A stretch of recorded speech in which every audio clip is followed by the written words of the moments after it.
coming home, I'm coming home. Tell the world I'm coming. Эй, я не виноват. Арестуй того, кто сидел за клавиатурой. Приветствую всех, с вами Хулдым. И да, давайте без лишних слов приступаем. Сразу приступим.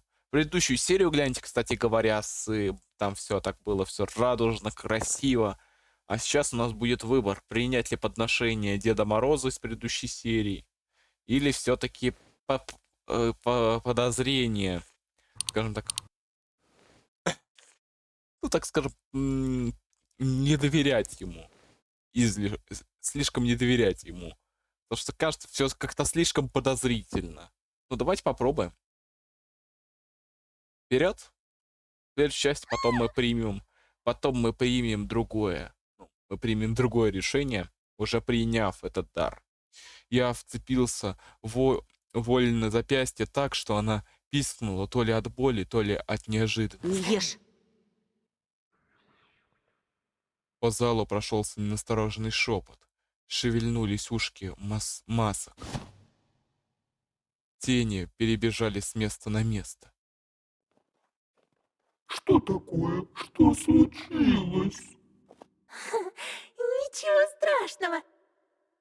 Смотрите-ка, а по голосу-то видно, что Алиса-то крайне удивлена, что мы отказались. И, кажется, даже страх чувствуется. Просто Тоша верит в несуществующий диабет. Расказни родителей.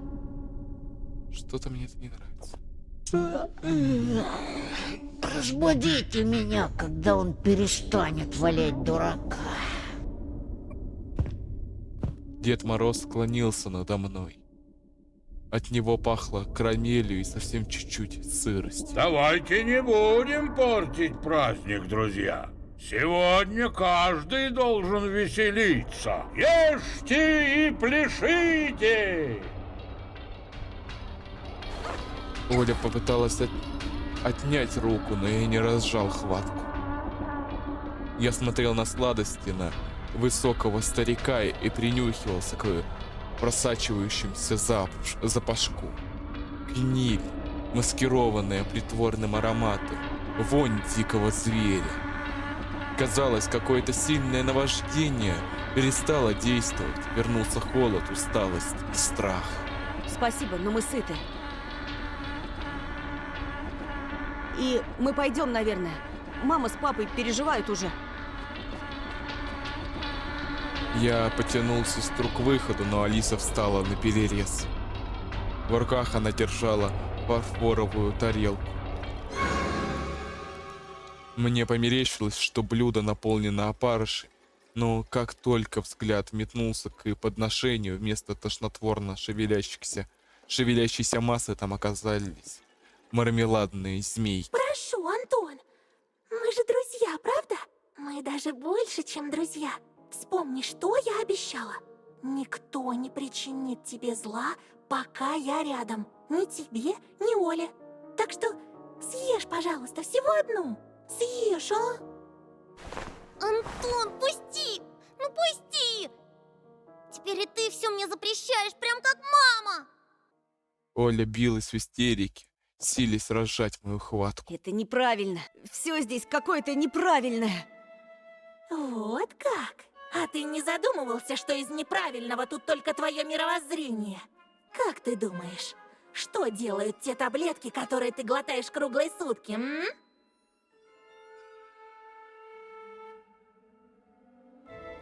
А теперь мне кажется, что эти таблетки... Подождите-ка. А может быть все наоборот? Таблетки мешали именно, не давали нам окончательно затуманить... Они не дают нам затуманить мозг окончательно всей этой белибердой. Из-за этого нам одновременно могут мерещиться и хорошее, и плохое. Таблетки пробиваются сквозь эту пелену и показывают реальность. Поэтому-то у нас все глючит.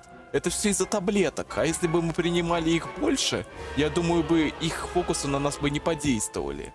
Они искажают реальность, путают мысли, уводят тебя со снежной тропинки. А может, наоборот? Я с подозрением посмотрел на Алису, пытаясь найти, чем ей возразить, но не смог. Вспомнились окровавленная варежка Вова, обрубленный палец Семена в пакете. Все это было лишь иллюзией. Кто вы? А на кого мы похожи? На кошмары, терзающие мой больной рассудок. С нами вас никто больше не накажет, не запрет в комнате, не бросит в одиночестве. Отныне никто не заставит вас делать то, что вам не хочется. Да что ж такое нафиг? Тихо, верни. Откуда вы знаете, чего нам не хочется? Старик потрепал за ушком громко чавкающего волчика. Я знаю. Мне шепчут ветра и тени, холодные звезды и безграничные небеса.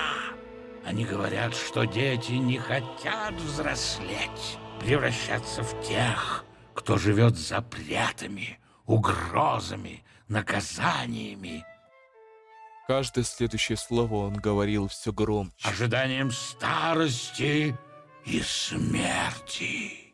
Дети живут мечтами. О, я отлично знаю детские мечты о счастливой и беззаботной жизни. Той, в которой есть чудеса и дикая свобода. Голос его был громом, от которого волосы на голове вставали дыбом. Все это будет вашим. Стоит только захотеть. Стоит только попросить. И совсем шепотом. Стоит только согласиться. Согласиться. Словно эхом повторила зачарованная Оля. Да, моя дорогая, вкусить это. Старец ткнул перстнем в сторону лисицы. Перстом в сторону Я лисицы. прошу тебя, ради всех нас, ради меня, ради сестры. Зайчик, отведай хотя бы кусочек, и тогда ты все поймешь. Опять! Смотрите, опять! Наваждение! Отказаться? Смотрите, все сразу розовеет, как будто мы реально принимаем что-то не очень хорошее. Я думаю, вы понимаете, что я имею в виду. Но нет, я сказал, мы будем идти по определенному пути, мы уже выбрали свой путь. Мы идем по нему. Отказываемся, посмотрим, что будет дальше. Отказаться. У меня возникло чувство, что ледяной ветер дует из дыр ее глаз.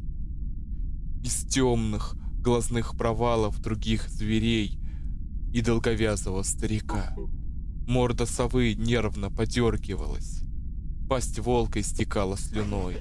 Медведь переминался с лапы на лапу, враз избавившись от сонливости.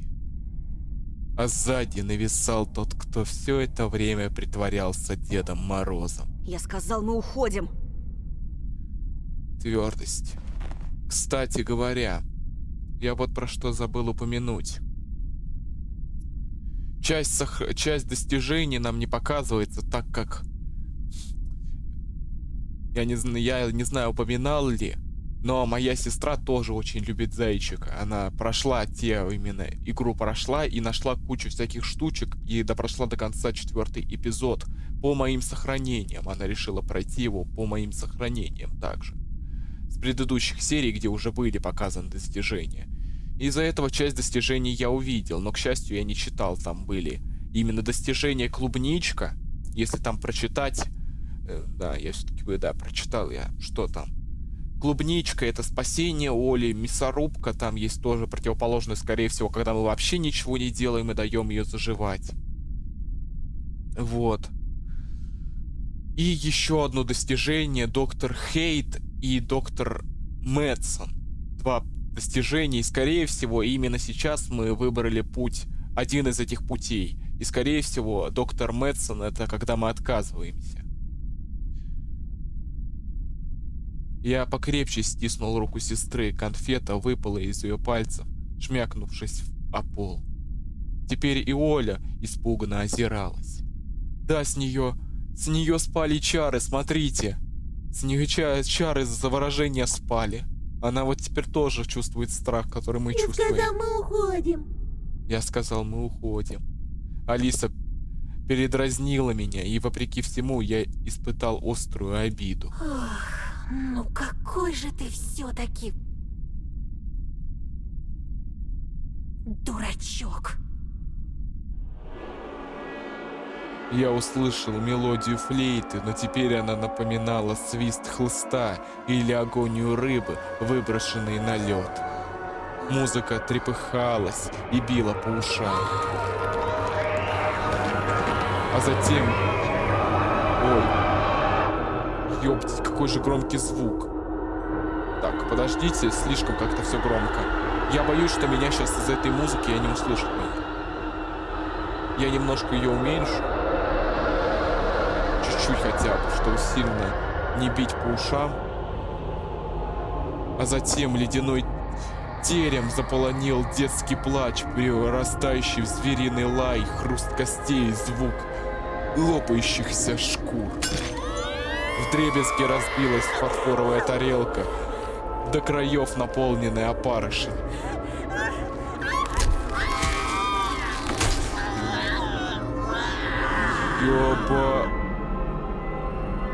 Ёптить.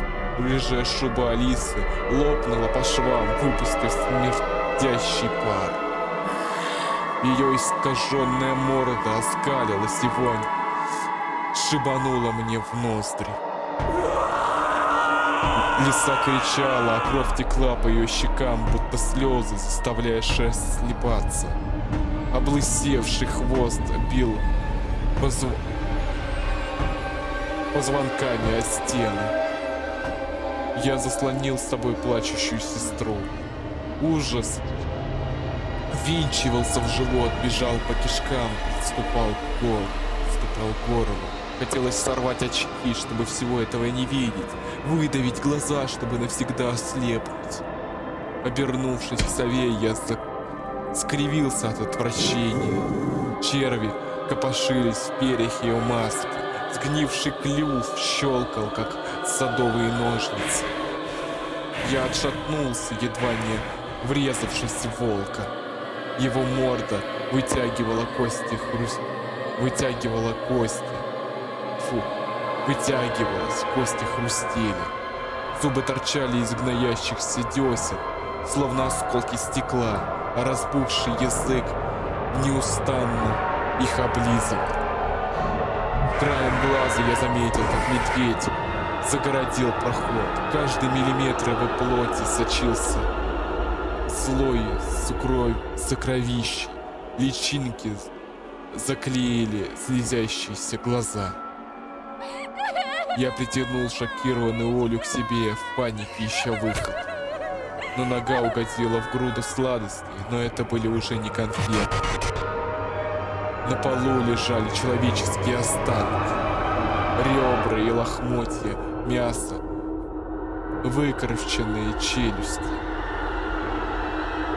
Бистер зубов и заплесневелые кости таза. Крошечные черепа и плавающие в реках крови скальпы.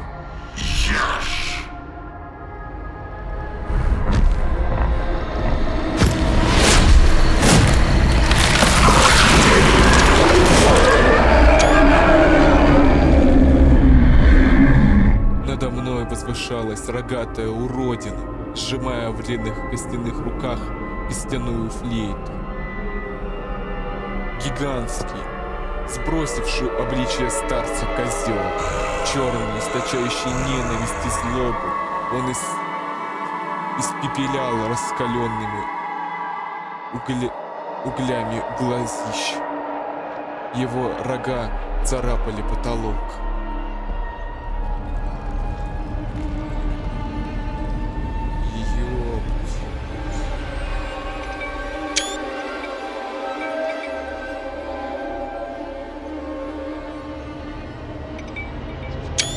извиняюсь. Лед откатился и таял, стекая в грязные лужи, а под ним обнажались металлические стены. Я понял, что мы обречены в тесном чреве темницы, оцепленные воющими чудовищами. И оставалось лишь крепче прижать к себе сестру и смотреть, как сужается круг, как мерзкие лапы тянутся из кровавого марева.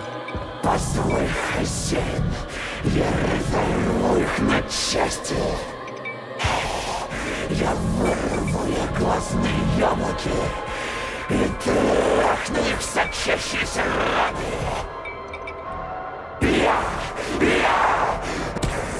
Пасть рычащего волка клацнула словно капкан, и густая белая пена брызнула в нашу сторону. Тут же заживо гниющий медведь грубо оттолкнул бешеного собрата. Томский, мой черед веселится. Как же я утомился слушать их сраный гундёж. Если бьем сорву кожу с этой гребаной козявки прямо на глазах ее братца, я заставлю ему съесть собственную сестру, накормлю досыта ее потрохами. Пожалуйста, хозяин! Казалось, сейчас его морда треснет, расколется, как яйцо, из которого проклюнется что-то еще более мерзкое, страшное. В оскалившегося медведя вцепилась совиные когти, крючки. Медведя вцепились совиные когти крючья, не давая тому приблизиться. Она моя, выблядки! Лапы прочь от девчонки!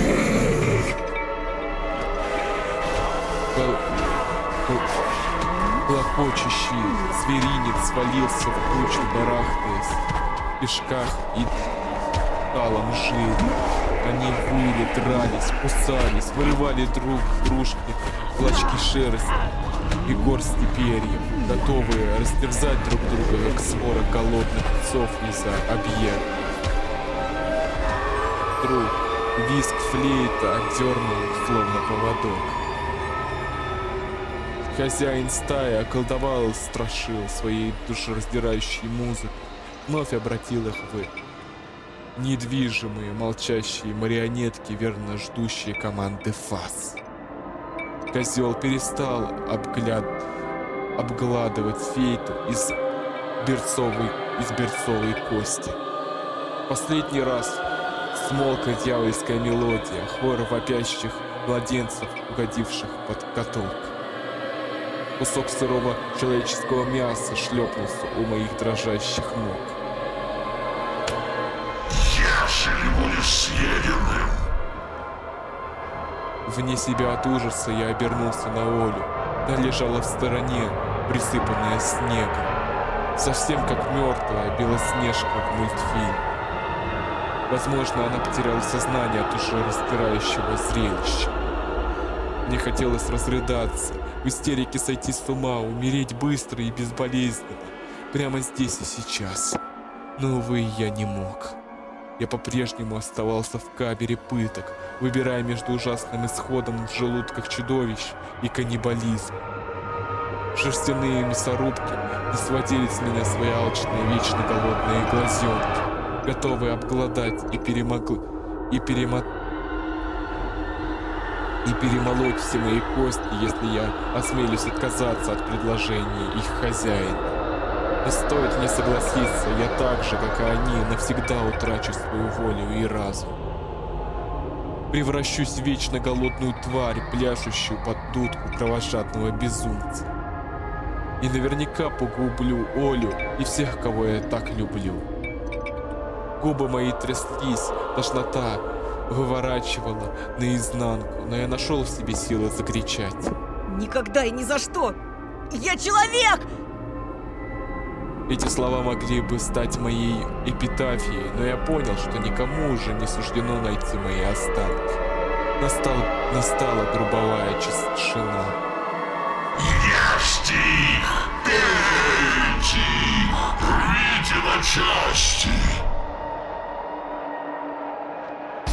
Рогатая тень накрыла нас.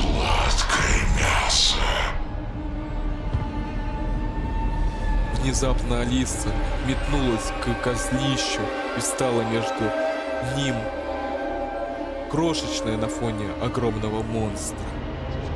Хвост волочился за лисой, рисуя алый след. Блохи скакали по ее спине и проступившим костям. Подожди. Не спеши так. Не стоит. Зайчик нам еще пригодится. Зайчик нас покормит. Вкусненько. Для медведя и лисы. Зайчик кушать принеси.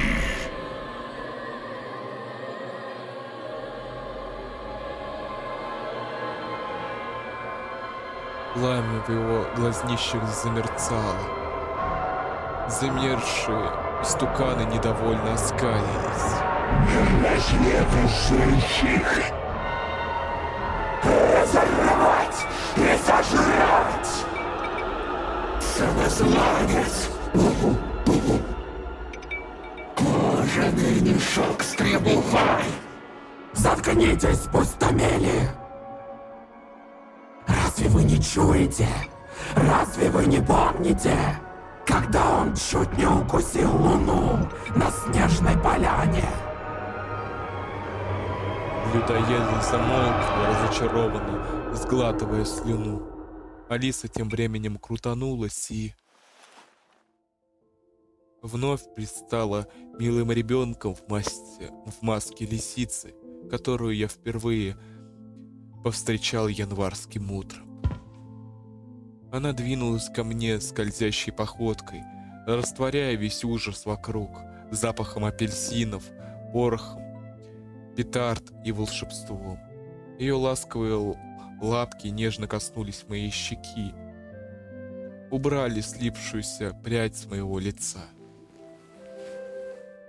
И, заключив меня в объятия, Алиса сладко зашептала: Тоша, ты хочешь спастись? Я молчал, стиснув зубы, боясь отвести взгляд, чтобы не разрушить мимолетные видения. Мой милый, скажи, ты хочешь спасти свою сестру? Слезы брызнули из глаз, и я заревел. Да! Хватая лисичку за подол шубы, я продолжал всхлипывать и Скажи дрожать. громче, чтобы все слышали. На меня, не помня себя от горя, я закричал, умываясь слезами. Тут же мой рот наполнил металлический привкус крови. Она снова нас накормила мясом. Черные пальцы лисицы пропихали кусок человечины глубже в мою глотку. Я упал на четвереньки, давясь и кашляя кровью, не в силах срыгнуть ставший в горле кусок плоти. Меня вновь обступили со всех сторон разлагающиеся твари. Какое посмешище! Позволь, хозяин, я откушу от девчонки самую малость. Бурлящая злоба утопила мое сознание, и что-то чудо-жиродное и первобытное вырвалось из меня свирепым рыком. Только попробуй, и я вырву твой поганый язык и засуну глубоко в клаку, ты безмозглая курица!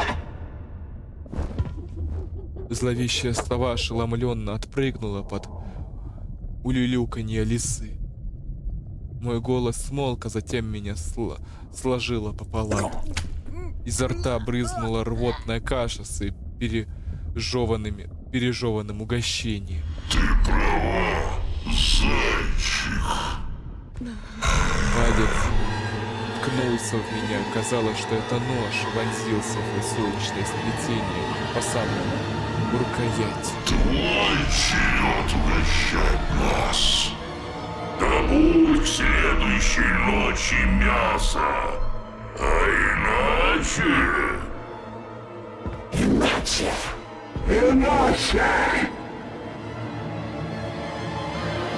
Алиса молча отступила в тень, а козел приблизил ко мне злоконную пасть и прорычал. Иначе мы съедим всю твою семью.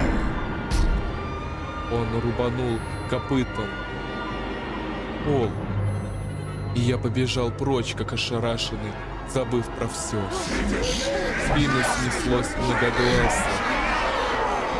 В спину неслось много голосов. Едим, сожрем живьем. Лед падал мне на плечи кусками. В них мерзли дохлые грызуны. Я вырвался на волю, туда, где сосны шевелили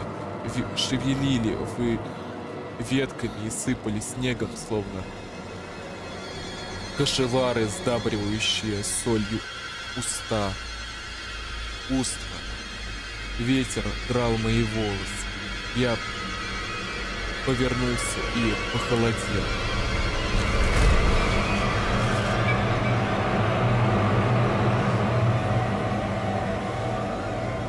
На моих глазах гараж исчезал, растворялся слоями, тускнел, становился прозрачным, а потом порыв ветра смел фантом черных стен. И только сейчас я понял, что давным-давно выпустил руку сестры, и она осталась в логове чудищ. На месте, где минуту назад стоял дворец, рос сугроб. Из него верхушки торчали девичья кисть, как крест из могильной насыпи. Вне себя от ужаса я бросился к сугробу и принялся расчищать снег. Только не говорите, что она умерла, ну только не говорите. О, живая. Под белой массой оголялось плечо и бледное Олина личико. Ее посиневшие губы дрогнули. Жива. Я сейчас! Отлично. При мысли, что то же самое я говорил Кате, у меня пересохло в горле. Я копал, умоляя ее держаться. Уже подошел к животу. Дошел до живота. Голосок был слабым. Ничего, отнесу тебя домой, согрею, шоколадом напою. Ты только не засыпай, слышишь? Ты только... Мои пальцы напоролись на что-то липкое и горячее. Я разгреб снег, он сделался красным и рыхлым. Что это? Что это там? Я сглотнул. Почему ты не отвечаешь? А что я мог ответить? Блять. Да ну нет, да ну нахрен нет! Нет! Какого хрена? Это ведь против правил. Блин, они убили ее. Да... Нет, так не может быть. Нет, это опять 100% какой-то кошмар. Ну не может быть такого. Ниже пояса тело Оли обрывалось. Из туловища вываливались кольца кишечника. Оля склонила голову и уставилась на безобразные обрубки. Она истошно завопила.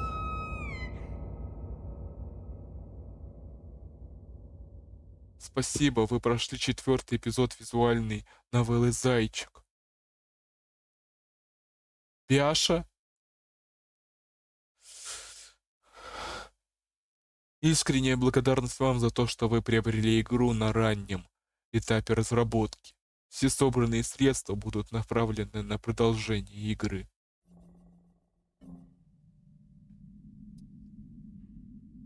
Так, мать. Я прослезился. Да ну нет, я не верю, что Оля умерла. Не может быть такого. это... Хотя это может быть кульминацией. Конечно, тут, как в книге, это кульминация переображения нас в монстра, но... Потому что это Оля единственное, что нас удерживало от того, чтобы стать полным зверем, окончательно превратиться в зверя. Лишь она нас удерживала. А теперь ее нет. Полина больше не с нами, и ее нет. А наши дружки, наши друзья, даже в кавычках, мы до сих пор к ним нормально не привыкли. Они не могут так считаться чем-то, что может нас удерживать. А остальных родителей мы точно не сможем отпустить, и в любом случае, мне кажется, нас заставят кого-то погубить. Если, конечно, мы не сможем обратиться к полицейскому, не зря же мы собрали столько улик. Ладно, это все теории, придется опять сидеть и ждать.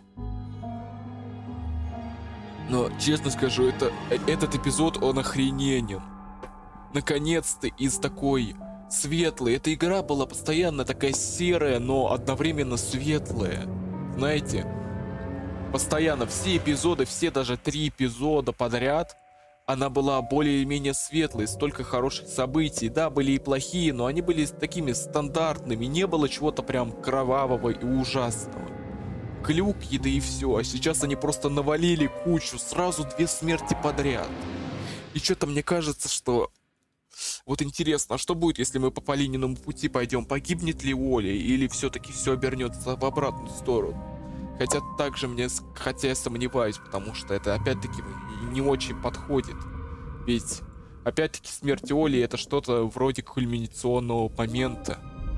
И если его не произойдет, значит должен умереть кто-то другой, что нас опять сподвигнет стать зайчиком, а не заставили бы нас им стать. Ах. Ладно. Посмотрим, что будет дальше. Но опять-таки говорю, мне очень нравится этот эпизод. Он дважды меня заставил охренеть. Это просто охренение X2. Сразу 2 концовки, блин. Я охренел, когда нас, Ромка, черт возьми, зарезал. Я вообще не представлял, что такое будет. Я думал, мы потеряем его доверие, но он нахрен нас зарубил. И мы получили первую концовку прям. Сразу бац. И вот тут вот. Я думал, что тут... максимум, если будет что-то подозрительное, никто не погибнет. Я не ожидал, что, Олю, мы убьют. Или думал, что все-таки они нормальные именно создания все-таки. И все-таки это маньяк. Хотя, конечно, веры в это у меня уже оставалось совсем немного. Интересно, что дальше-то будет. Потому что дальше-то я не читал. Книгу-то я не стал смотреть. Остается теперь только гадать. Я не хочу дальше притрагиваться к книге. Я первые части почитал, но дальше не стал продвигаться, чтобы не проспойлерить. Конечно, игра во многом отличается от книги, я знаю, но все равно там есть моменты, которые 100% схожи. И чтобы не проспойлерить и не испортить, лучше не читать ее. Ну что ж, ладно, думаю, пора заканчивать. Можете, пишите в комментариях, как вам эпизод. Мне он охрененно понравился. И у меня еще долго будут эти эмоции в душе играть. Еще долго. Я думаю, они продержатся еще до выхода 5-го эпизода. Не знаю, он будет финальным или не финальным. Ну, хотя, скорее всего, нет. Потому что как-то это странновато. Мне кажется, он не будет финальным. Еще как минимум, думаю, еще на 2 эпизода, 5 и 6, думаю, хватит места. Хотя ладно, это надо будет потом узнать. Ставьте лайки или дизлайки, пишите комментарии. Опять же таки, буду рад с вами обсудить весь этот трындец, который сейчас произошел. Заглядывайте в описании, там будет ссылочка на мой Discord сервер. И не забывайте жать на кнопочку подписаться, на колокольчик. Так вы о новых видео узнаете и пополните нашу маленькую, но крепкую семью. И с вами я, конечно же, не прощаюсь. Скоро увидимся.